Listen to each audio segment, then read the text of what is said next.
मैंने और ज़हीन ने शादी कर ली है। अब मैं ज़हीन की बीवी हूँ, यू नो, ऑफिशियल बीवी।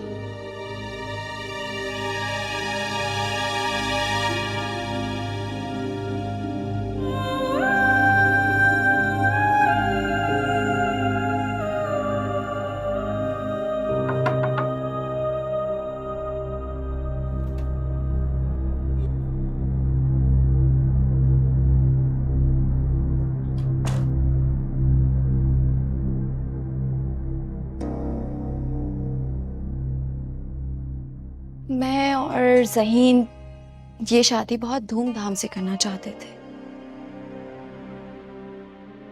लेकिन अफसोस ऐसा मुमकिन नहीं हुआ। लेकिन मैं फिर भी बहुत खुश हूँ। फाइनली मैं ज़हीन की ऑफिशियली वाइफ अनाउंस हो गई।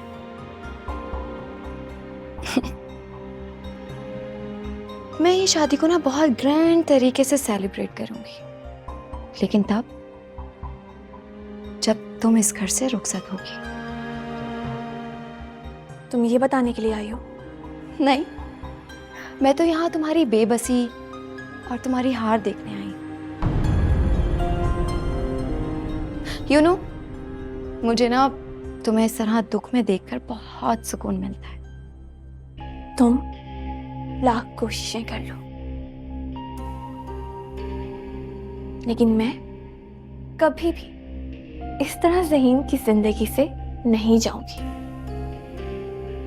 और तुम भी अच्छी तरह जानती हो कि ज़हीन तुम्हारी यह ख्वाहिश क्यों नहीं पूरी कर पा रहा। मैं ना तुम्हारी ये खुशफहमी भी बहुत जल्दी पूरी कर दूंगी।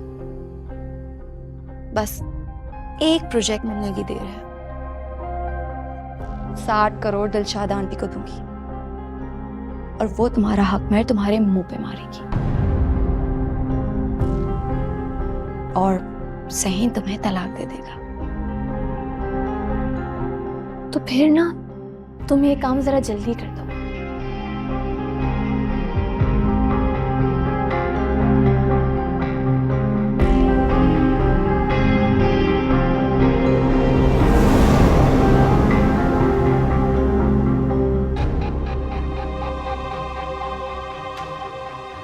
ऐसे अलग करूंगी तुम्हें ज़हीन से।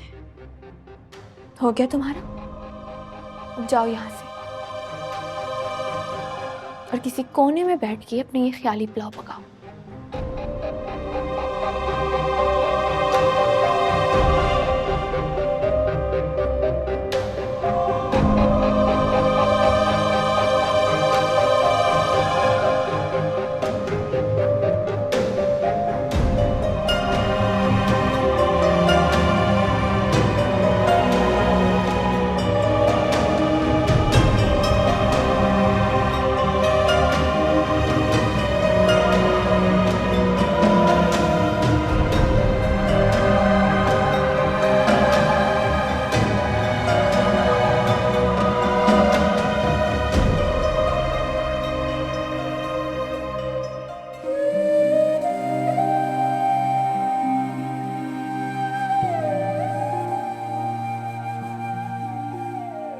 आंटी ने लंच लगा दिया है, आकर कर लो। तुम यहाँ इस वक्त? हाँ, वो तबस्सुम आंटी ने कॉल करके बुलाया था। तुमने ऑफिस से छुट्टी लिया है ना आज, इसलिए वो चाहती हैं कि हम लोग साथ टाइम स्पेंड करें। सॉरी, मैं बहुत बिजी हूँ, मुझे काम है, मैं ये नहीं कर पाऊंगा। तुम आंटी की खुशी की खातिर भी नहीं कर सकते? हम दोस्तों की तरह लंच के बाद आउटिंग पर भी जा सकते हैं। मिनाइल प्लीज डोंट फोर्स मी। मुझसे ये सब नहीं होगा, यू नो मुझे पसंद नहीं है। And please don't disturb me, मुझे बहुत काम है। अच्छा, ये बहस हम बाद में भी कर सकते हैं, अभी आके लंच तो कर लो।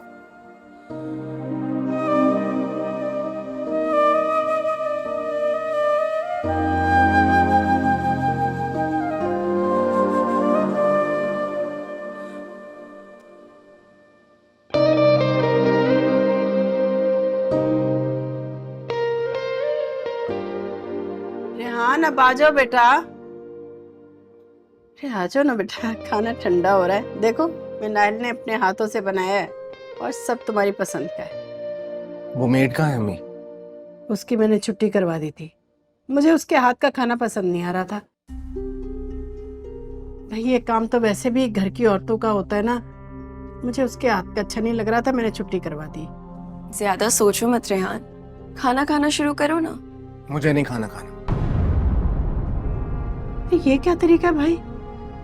चलो चुपचाप खाना खाओ। अम्मी मुझे भूख नहीं है, आप लोग खाना खाएं। अरे तुम कहाँ जा रहे हो? खाना खाओ ना। उसी मेड को कॉल करने जा रहा हूँ क्योंकि इस घर में वही खाना बनाएगी। ऐसे तो मत करो मेरे साथ रेहान, मेरा दिल टूट जाएगा। मिनाइल, जहां तक मैं जानता हूँ तुम्हें घर के कामों में कोई इंटरेस्ट नहीं, फिर ये सब क्यों कर रही हो तुम? ये सब कुछ मैं तुम्हारे लिए कर रही हूँ रेहान, तुम्हारी खुशी के लिए। और मैं हर वो काम करूंगी जो मुझे नहीं आता लेकिन तुम्हें अच्छा लगता है। तुम्हें अभी मेरी फीलिंग्स की कदर नहीं है।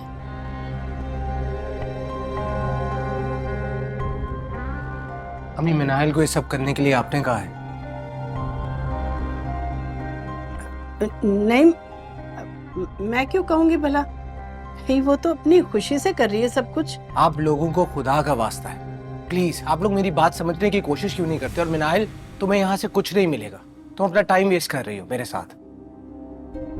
रेहान तुम्हारा दिमाग तो ठीक है, कैसी बातें कर रहे हो तुम? हाँ, हो गया मेरा दिमाग खराब। और आप मुझे एक ही बात के लिए बार बार मजबूर क्यों कर रही हैं? मैं नहीं करना चाहता ये शादी। और क्यों मुझे बार बार एहसास दिलाती है कि मैं एक हारा हुआ इंसान हूं? नहीं बेटा, ऐसी बात नहीं है। मुझे बस अकेला छोड़ दे, मुझे किसी से बात नहीं करनी। हाँ देखा आंटी, आप अभी तक अमल को नहीं बुला पाएंगे। मुझे कभी भी जगह नहीं देगा उसकी। नहीं बेटा, ऐसा मत सोचो, ठीक हो जाएगा।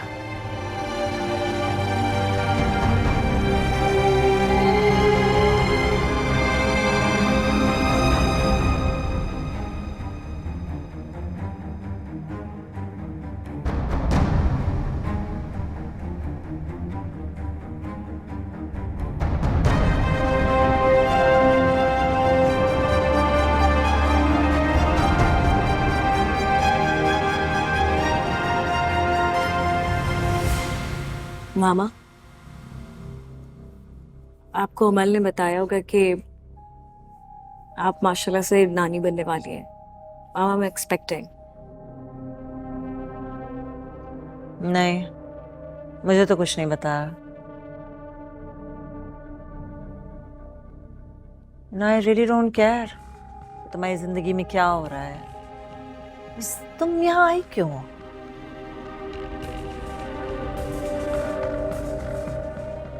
ज़ही ने तुम्हें यहाँ देख लिया ना तो बहुत बुरा होगा। माम प्लीज ऐसी बातें मत करिए। आप प्लीज भाई को समझाएं कि ये घर मेरा भी है। एक्सक्यूज मी, अब ये नहीं बल्कि कासिम दाद हाउस तुम्हारा घर है और बेहतर यही होगा कि तुम अब वहीं रहो। आपको कितनी दफा बताना पड़ेगा कि मेरे फैमिली मैटर्स में नहीं बोला करें, समझ नहीं आता? अमल का है? अमल भाभी तो अपने कमरे में है। तुम्हारी जरूरत कैसी हुई इसे भाभी कहने की?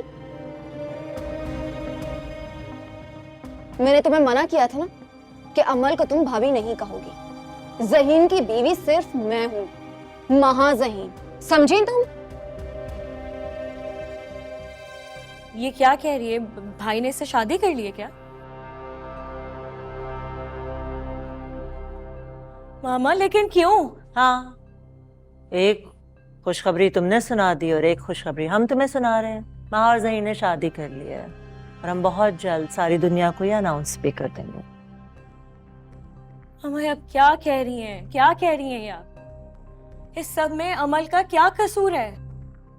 और आप जानती हैं अच्छी तरह से कि कासिम अंकल का रिएक्शन क्या होगा, उसके बाद भी आप ये कह रही हैं। हाँ, यही तो मैं चाहती हूँ। कासिम दाद को बहुत गुरूर है ना अपने उसूलों पे। अच्छा होगा जब उसकी बेटी वापस उस घर में जाके बैठ जाएगी, सारा गुरूर खत्म हो जाएगा उसका। वैसे तुम्हें एक और गुड न्यूज देते हैं, तुम्हारे फादर इन लॉ के अपकमिंग सारे प्रोजेक्ट सब हमारे होंगे। हाँ, मेरी बात सुने, प्लीज मेरी बात सुने। आपको कासिम अंकल के साथ जो भी करना है आप कर सकती हैं, लेकिन अमल के साथ क्यों कर रही हैं? वो कासिम अंकल जैसी नहीं है, वो बहुत अच्छी है, प्लीज उसके साथ ऐसे नहीं करें प्लीज। तुम्हें उसकी इतनी फिक्र क्यों हो रही है? तुम्हारी भाभी सिर्फ मैं हूं। मैंने खुद अमल को कहा था कि घर में रहने वाले मेहमानों को यहाँ से चलता करे, उसने लेकिन मेरी बात नहीं मानी, नहीं किया उसने। ये देख लिया ना आज अंजाम क्या हुआ है। हानिया, तुम उस लड़की के लिए मेरी इंसल्ट कर रही हो। तुम मुझे जानती नहीं हो। मैं अगर चाहूं ना तो ज़हीन तुम लोगों की शक्ल भी ना देखे।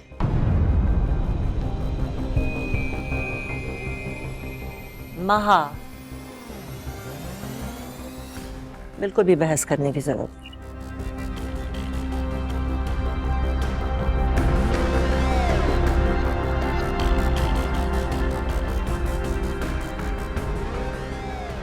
तुम क्यों खड़े हो यहाँ? जाओ, जाकर अपना काम करो। जी सभी सर पे चढ़े हुए हैं।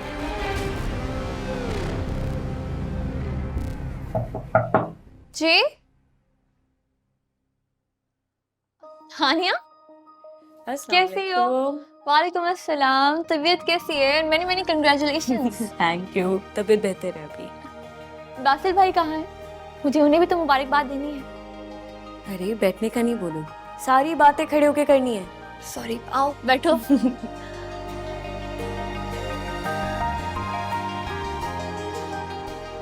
क्या हुआ? ऐसे क्यों देख रही हो? मैं ये देख रही हूँ कि पता नहीं तुम किस मिट्टी से बनी हो।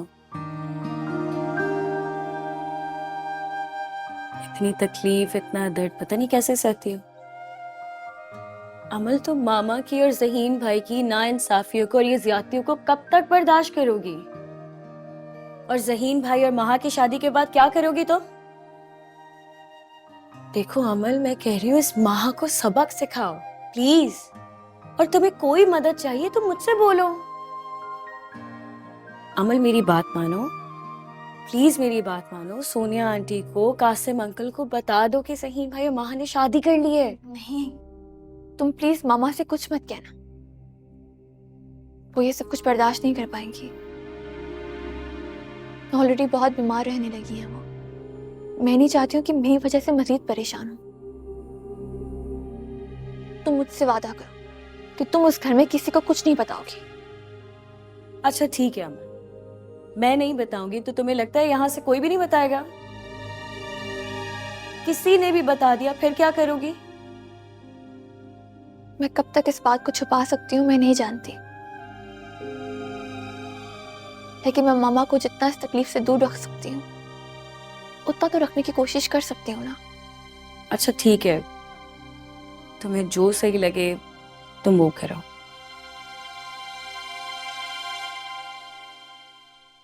मेरे साथ मामा का और ज़हीन भाई का क्या रवैया वो तो तुमने देख लिया होगा ना।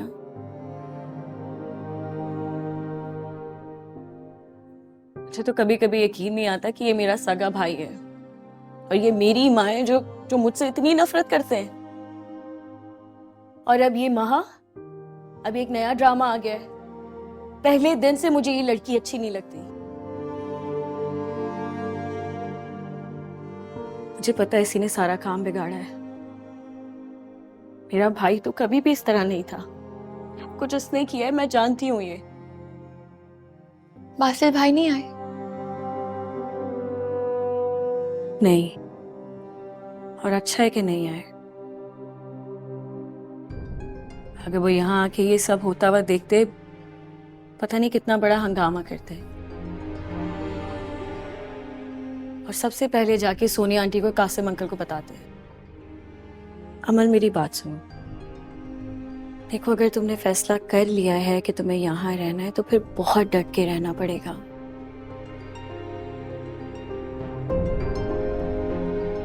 इस माह का कुछ करो प्लीज। मैं कुछ सोचती हूँ, लेकिन इसका ठिकाना करो, ये यहाँ नहीं रहेगी। तुम बहुत अच्छी हो। अब इतनी भी अच्छी नहीं।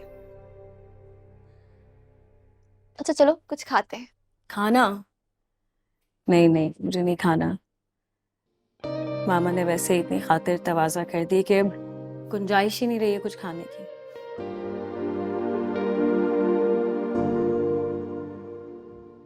तुम खा लो, तुमने कुछ नहीं खाया होगा, है ना? तुम्हारे साथ खाऊंगी। अच्छा चलो आओ।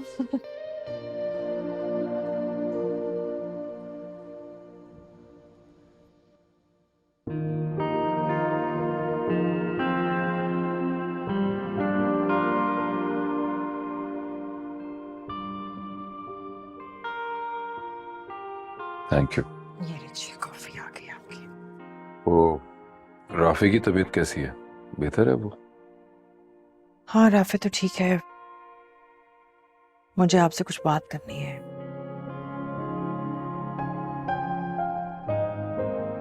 कहो।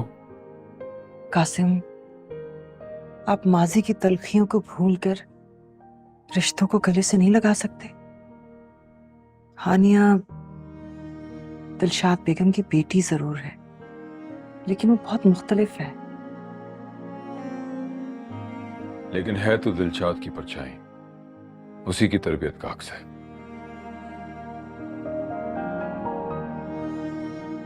मैं माजी की तलखियां भुला चुका हूं। इनफैक्ट नौशीन से जब मेरी शादी हुई थी तभी मैंने सब कुछ भुला दिया था। अच्छी बात है। आप प्लीज हानिया को इस घर की बहू होने के नाते तस्लीम कर लीजिए। वो सिर्फ बासिल की बीवी नहीं है, मां बनने वाली है, और आप दादा। उसको हम सबके प्यार और तवज्जो की जरूरत है।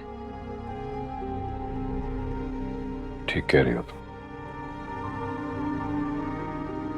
ठीक है, मैं मकबूल से कह देता हूँ कि हानिया के खाने पीने का ख्याल रखे, और ड्राइवर से भी कह दूंगा कि अगर हानिया कहीं आना या जाना चाहे तो गाड़ी एहतियात से चलाए। अब ठीक है ना? आप समझ क्यों नहीं रहे कासिम?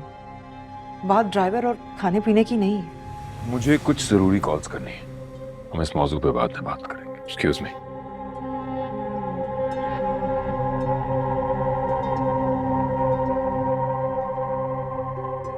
कासिम दिलशाद की नफरत में हानिया को कभी अपनी बहू के रूप में तस्लीम नहीं करेंगे, और ये बढ़ते हुए फासले मेरी अमल की लाइफ को अफेक्ट करेंगी।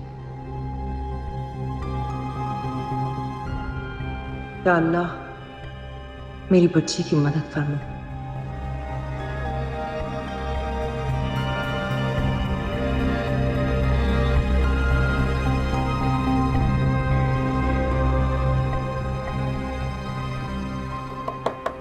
भाभी अंदर आ जाओ। हाँ आ जाओ।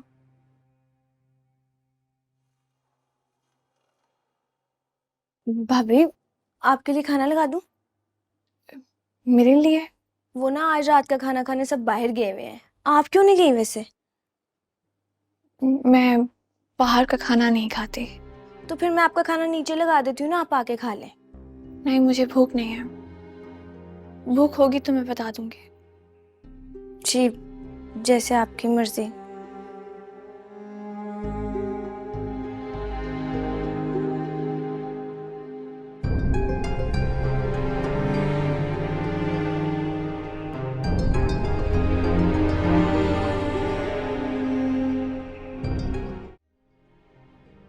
या अल्लाह, मुझे हिम्मत दे ताकि मैं इन सब लोगों का मुकाबला कर सकूं। मुझे इस घर से नहीं जाना, वरना कासिम अंकल मेरी मम्मा और राफे से जिंदगी की सारी खुशियां छीन लेंगे।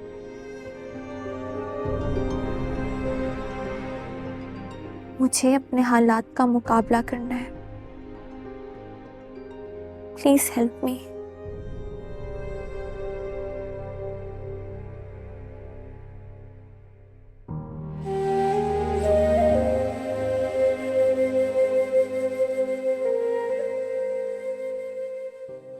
आपको अमल ने बताया होगा कि आप माशाल्लाह से नानी बनने वाली हैं।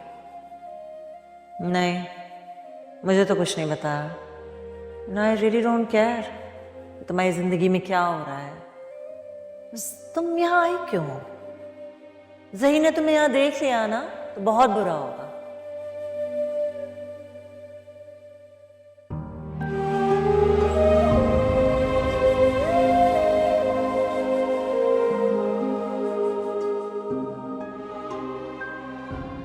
तुम रो रही हो?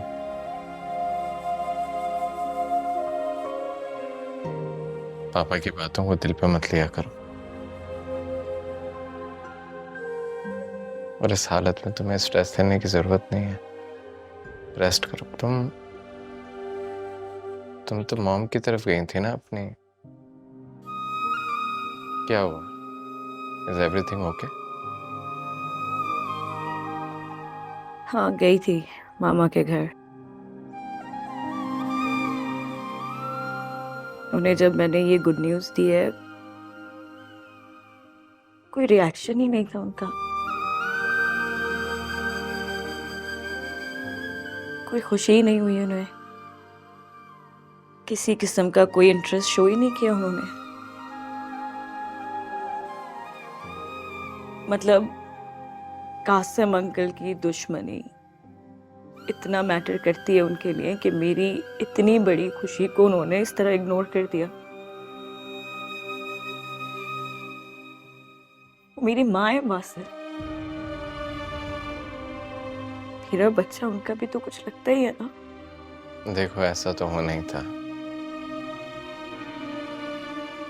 हमारी शादी कोई नॉर्मल हालात में नहीं हुई है। भागकर शादी की हम लोगों ने।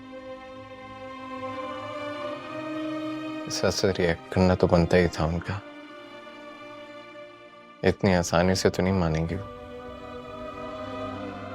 और उनका मुंह कैसे सही हो सकता है भला? वो ये सब कुछ कैसे कबूल करेंगे? अच्छा, और अपने पापा के बारे में क्या ख्याल है तुम्हारा? हाँ, उन्होंने कौन सा मुझे इस घर में इज्जत दी है? कोई मौका जाने देते हैं वो मुझे बेइज्जत करने का। अकलौता बेटा है उनका। अकलौते बेटे की बीवी हूं मैं। क्या इज्जत है मेरी? क्या इज्जत क्या है मेरी यहाँ पे? मुझसे ज्यादा इज्जत तो सोनिया आंटी की है इस घर में। ना मेरी माँ के घर में कोई इज्जत है मेरी, ना इस घर में कोई इज्जत है।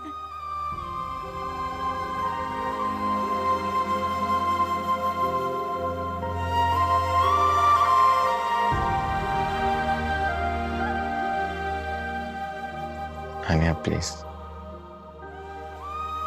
रिलैक्स हो जाओ। सब ठीक हो जाएगा। पता नहीं कब ठीक होगा। मैं हूं ना तुम्हारे साथ।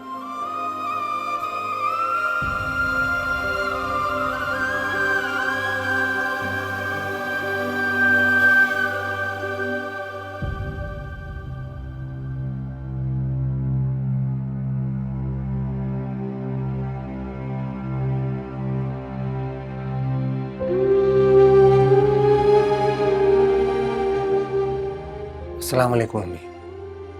आ गया बेटा, शुक्र अल्लाह का। अरे कहाँ रह गए थे? तुम्हारा फोन भी ऑफ मिल रहा था। फिक्र न करें, जिंदा हूँ। इतनी जल्दी मरता नहीं। अल्लाह ना करे।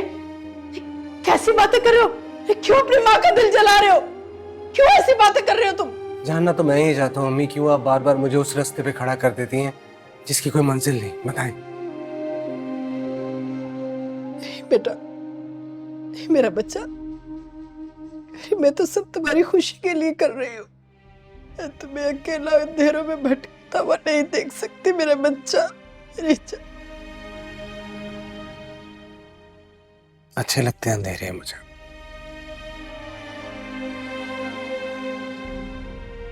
यार,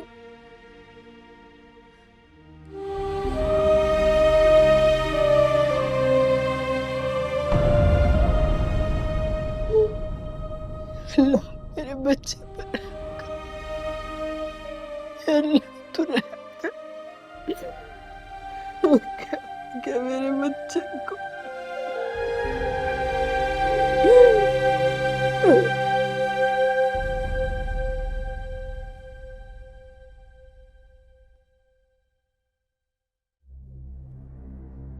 ज़हीन, या इतने दिन हो गए हमने बाहर डिनर ही नहीं किया। तो आज रात चलते हैं ना? पक्का? हम्म? Thank you. क्या देख रहे थे? This is very nice.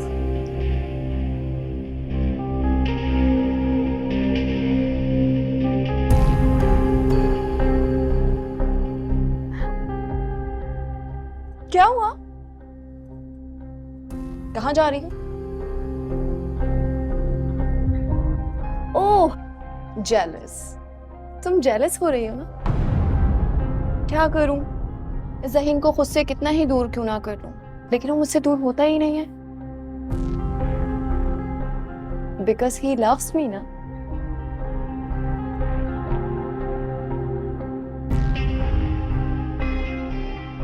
क्या हुआ ड्रामा क्वीन? कुछ कहोगी नहीं? मैं कुछ कहने के लिए बचा नहीं है। कहने के लिए मेरे पास तो बहुत कुछ है, बस सुनने के लिए जो हौसला चाहिए वो शायद तुम लोगों के पास नहीं है। अपने फलसफे ना अपने पास रखो, लूजर। नहीं, मैं लूजर नहीं हूं, ये सिर्फ आपका ख्याल है। क्योंकि अगर मैं लूजर होती तो कब का इस घर से जा चुकी होती, लेकिन मैं इसी घर में रहूंगी, I mean, आपके आसपास, आपका साया बनकर।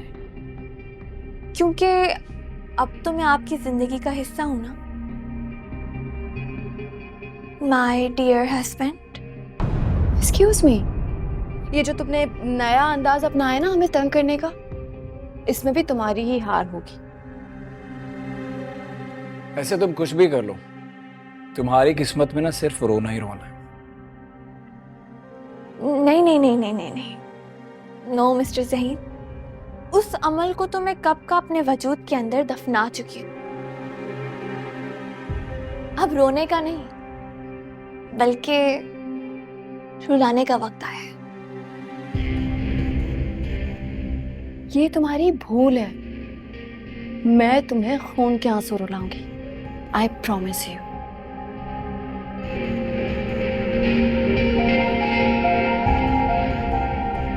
You know what? अगर तुम खुद यहाँ से नहीं जाओगी ना, तो तुम्हारी मौत तुम्हें यहाँ से ले जाएगी। याद रख। जिंदगी और मौत का फैसला सिर्फ मेरे रब की जात करती है, और मैंने मौत से डरना छोड़ दिया है। वैसे भी कभी कभी जिंदगी मौत से ज्यादा मुश्किल हो जाती है। मौत तो अपने वक्त पर ही आएगी, लेकिन फिर भी आप लोग कोशिश करके देख लीजिए। प्लीज आई, छोड़ो यार, इसके मुंह लग रहे हो, ये तो पागल है। और तुम देखना, बहुत जल्द मैं इसे इसकी असल ठिकाने पर पहुंचाऊंगी, पागल खाने। पागल खाने जाने का वक्त तो बहुत करीब है, लेकिन मेरा नहीं, आपका।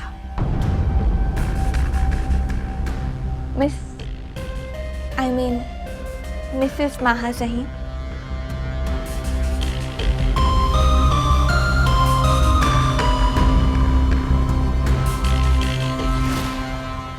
इसका सिर्फ एक ही काम है, आकर हमारा मूड खराब कर देना, बस।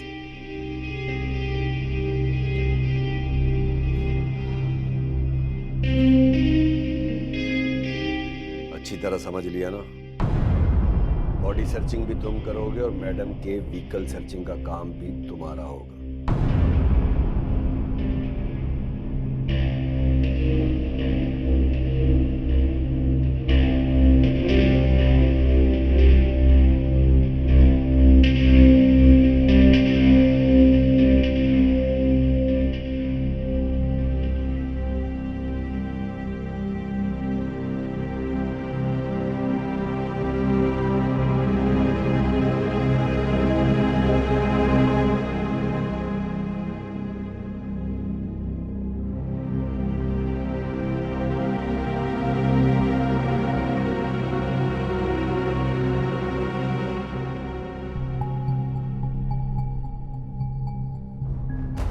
मैडम,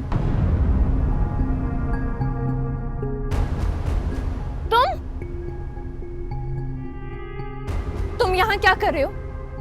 तुम्हारी जरूरत कैसे हुई मेरे घर में आने की? मैं अभी पुलिस को इन्फॉर्म पुलिस की धमकी मत देना मैडम। Uniform, duty. क्या?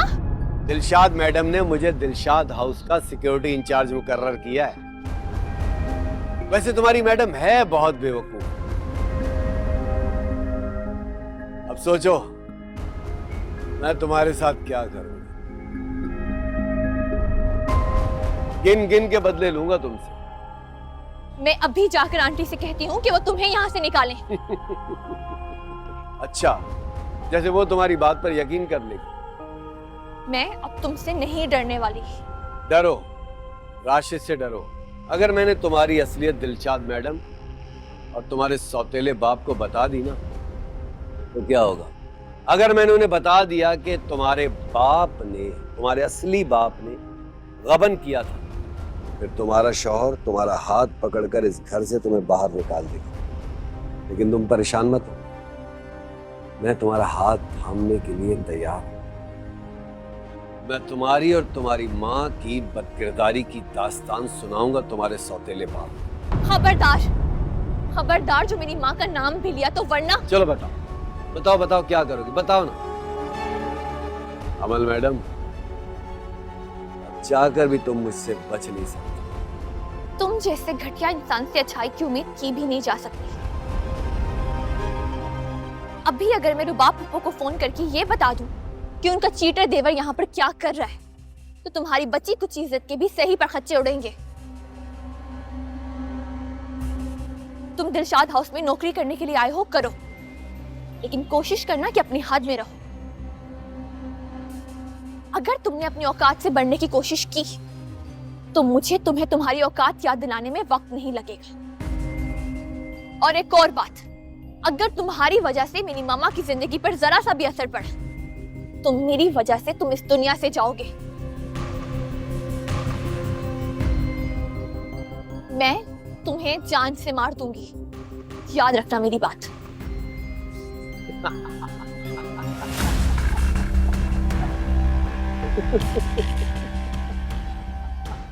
तो तुम क्या बातें कर रहे थे भाभी से? कुछ नहीं, मैं तो घर की इंफॉर्मेशन ले रहा था उनसे बस। वो मुझसे पूछ रही थी कि मैं पहले कहाँ काम करता था, क्या काम करता था, गांव कौन सा है मेरा। बस। बेचारी भाभी। बेचारी? ये अमीर लोग बेचारे नहीं होते, बेचारे तो हम होते हैं, तुम, मैं। अरे नहीं दिलावर। ओहो, दिलावर नहीं, राशिद। कागजों पे मेरा नाम राशिद है ना? बताया था मुझे बीबी जी ने कि तेरा शनाख्ती कार्ड पे नाम राशिद है, लेकिन मुझे नहीं पसंद। मैं तुझे दिलावर ही कहूंगी, मुझे वही कहना पसंद है। तुम्हें अच्छा लगता है ना, तुम दिलावर ही कह लिया करो। वो तुम अमल मैडम के बारे में क्या बता रही थी? क्या बताऊं बेचारी के बारे में? तुझे पता है कि जो अमल भाभी है ना, उनके साथ ना इस घर में बहुत बुरा सलूक होता है। जिनके शौहर नहीं है ज़हीन भाई, उन्होंने महाबीबी से शादी कर ली है, दूसरी शादी। तो अमल ज़हीर साहब से, मेरा मतलब अमल बीबी ज़हीर साहब से अलग क्यों नहीं होती? तलाक वगैरह? यही तो असल कहानी है कि जो अमल भाभी है ना, उनका हक मर करोड़ों में है। दिलशाद मैडम देने को तैयार ही नहीं है। भाभी का भी क्या करें, वो भी तो छोड़ती नहीं है ना ज़हीन भाई को। ये खेल तो मेरी सोच से भी ज्यादा दिलचस्प। दिलावर, तू कौन से खेल की बात कर रहा है? अरे नहीं, कुछ भी नहीं। मुझे बताओ, वर्दी में कैसा लग रहा हूँ? अच्छे ही लग रहे हो, मुझे तो हमेशा से अच्छे लगते हो। है ना? जाओ।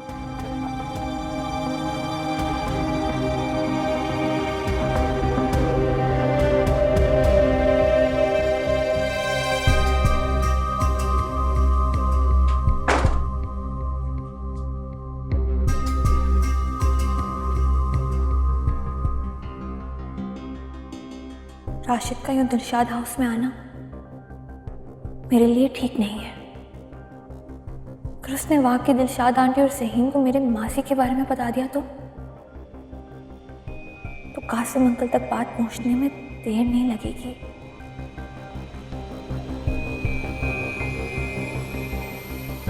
मुझे उसे यहाँ से निकालना होगा, लेकिन उसे आंटी ने यहाँ जॉब पर रखा है। मैं इतनी आसानी से उसे निकाल भी नहीं सकती।